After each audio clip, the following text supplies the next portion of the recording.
Pay me, pay me, pay me my silver now. Pay me or go to jail. Pay me my silver now. Hey guys, Bix Weir, RoadToRoad.com. Crazy shit going on, especially in silver at the U.S. Mint. But first, Gary Gensler got up in front of the world on Yahoo Finance and claimed that all cryptos should be regulated with the rules set in the 1930s for the SEC.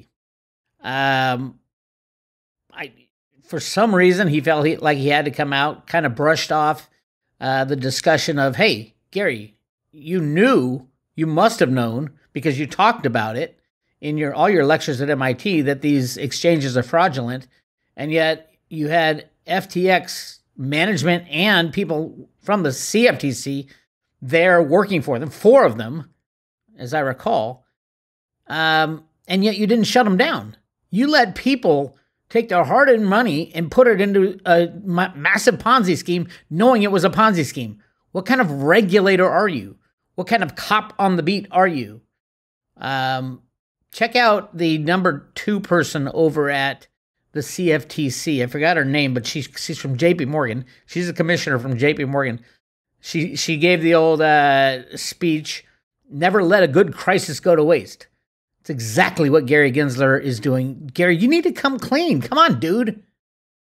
I know you missed the silver manipulation for 8 years while you were the head of the CFTC. Don't say you missed the FTX debacle.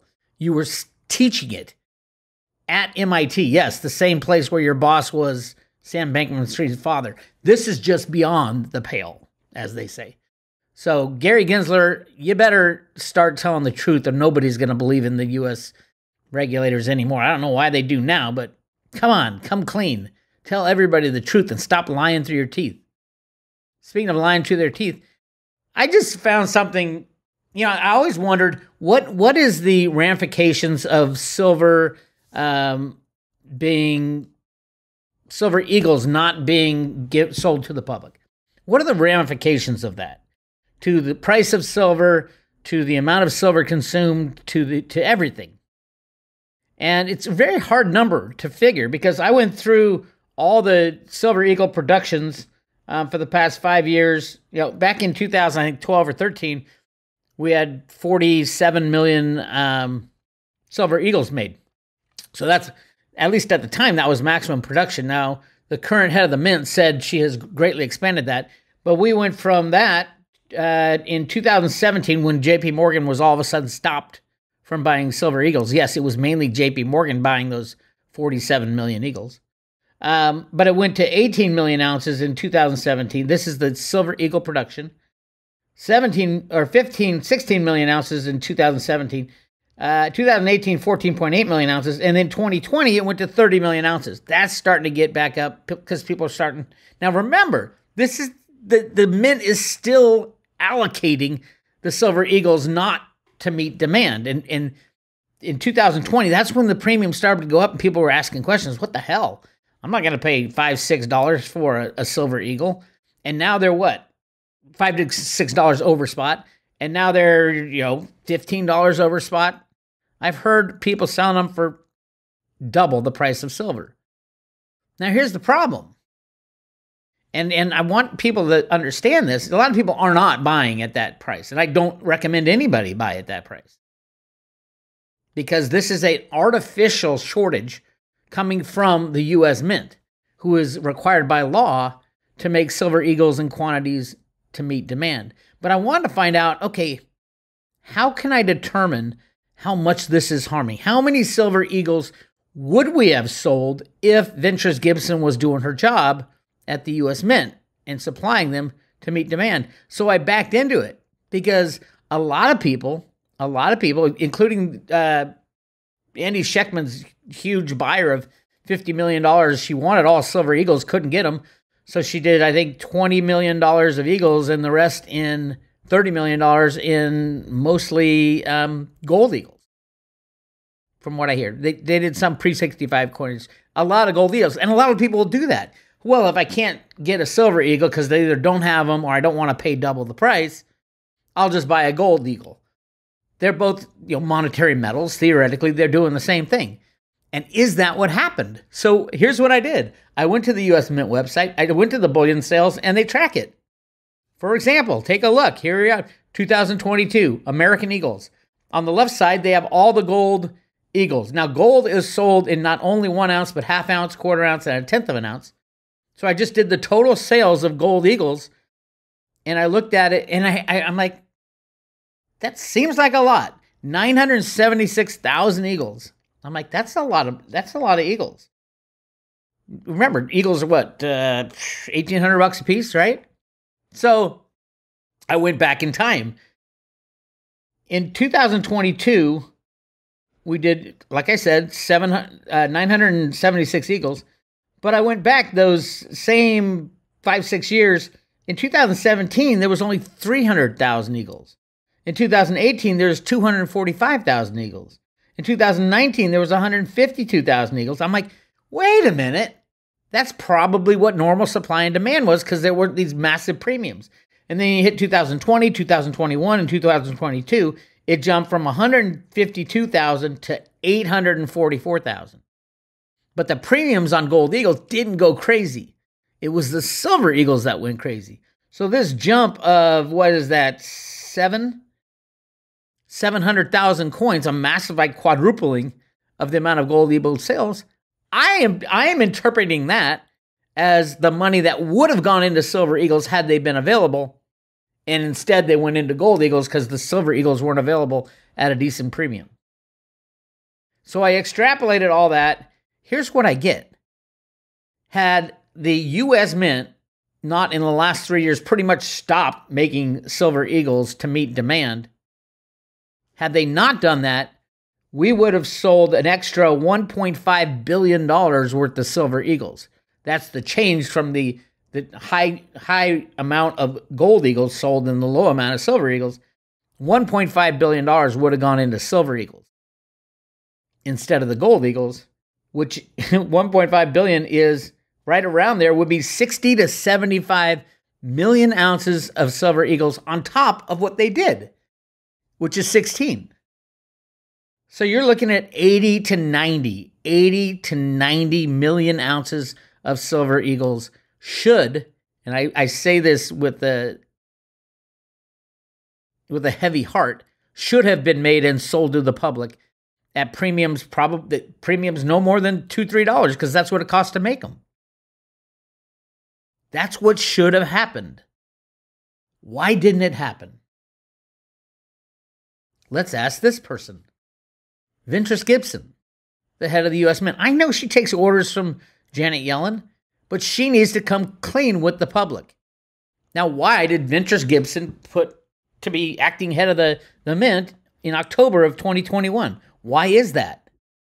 Obviously, vast experience. If you're going to head the U.S. Mint, the largest mint in the world, the most important producer of any form of silver on the planet, the Silver Eagle, the most popular 1 ounce silver coin, you better put the right person in there. Let's listen to what Ventris Gibson did prior to coming into the Mint to run it. Ventris Gibson began her career in the U.S. Navy. She later joined the U.S. Department of Veteran Affairs, serving as director of the Office of Human Resource Management from 1996 to 1998. And Deputy Assistant Treasury for Human Resources Management from 1998 to 2003. Good for you, Ventris. Okay, let's we're still looking for that U.S. Mint, any kind of silver, any kind of commodity experience. During her tenure, Gibson participated in an investigation into allegations of sexual harassment for Fayetteville Veterans Administrative Hospital. Good for you. That's what an HR person should do. Apparently, she's a good HR person. She served as the Chief Human Capital Officer of the Federal Aviation Administration from 2003 to 2010. Chief Human Capital Officer is the exact same thing as human resources. It's like calling a garbage man a sanitation engineer. In 2012 to 2013, Gibson worked as a consultant. Good. She got some outside experience. At North Highland, she later joined the National Labor Relations Board, serving as acting Chief Human Capital Officer. In 2013, Director of Administration until 2014. From 2014 to 2015, she served as the Associate Deputy Assistant Secretary of the United States Department of Health and Human Services for Human Resources. She is the most qualified human resource professional in the United States of America government. She served as the Director of the District of Columbia Department of Human Resources from 2015 to 2021, to October of 2021. There's her career. And in October of 2021, Ventress Gibson was appointed the head of the U.S. Mint and has since destroyed the Silver Eagle production, even though she sent out a letter, said she increased it. Since she got in there, most of the Eagles in 2021 were made prior to her coming there, and it was 28 million. Not a bad amount, but clearly there was a lot more desired. Ventress Gibson gets in the second half of that year, pretty much did nothing, and then all year this year did nothing. 16 million ounces, that's it. Now remember, the U.S. Mint in 2013 or 14, I don't remember which one it was, did 47 million ounces of Silver Eagles at decently high premiums back then still. And now the premiums are double, almost, 80% premiums, massive demand. There's a law that says you have to make them, and she can't even do it. I don't blame her. She's an HR professional. How could she do it? Why was she put there? Probably to pick up morale, because all these excellent U.S. Mint employees, I love the U.S. Mint employees. I used to talk to one all the time, but then he got told he couldn't talk to me. They're really great employees that care about what they do, and they're being told to stand down. So there you go. All that money that could have gone into Silver Eagles really bolstered that program. People would have got Silver Eagles in their hands for this crazy transition. Instead, it went into Gold Eagles to the tune of, well, you add the 15, it's 80 to 90 million ounces. Let's just say 80 to 90 million silver ounces could have been made this year with her expansion. And this was a difference of 60 to 75 million ounces that got just thrown into gold instead. The U.S. government loves that. They have so much gold. They love to sell gold. Hundreds of thousands of ounces at the U.S. Mint just sitting there. Of tons, excuse me, not tons. Not ounces. Tons. Hundreds of thousands of tons. In the world, how much is there? Nobody knows. But I guarantee it's over 1 million tons of gold. Why do you think they put Ventress Gibson? She's in charge of giving everybody, hey, don't worry, this will be over soon. We might have to go a couple years without doing anything, sitting on our ass, polishing the chrome, so to speak. Hey, tomorrow I'm talking to Jenny Moonstone. We are dead on with this thing. Jenny's having these dreams like you would not believe. It's on the private road to Road to Rib. We are still giving out the silver Ruta coins. Go to subscribe today, and that's what it looks like. Now, when the banks shut down, we'll probably stop shipping because the post offices will stop sending mail. I will save those coins for you, or you can come pick them up. We'll meet somewhere. All right? If I can't get the coins to you because the system fell apart, Road to Ruta guarantees you get the coin for every one-year subscription or renewal. We're going to guarantee that you get the coin. And I'll get it to you by hook or by crook. That's all I got for you. This is Bix. I'll talk to you later. Baby, my silver now.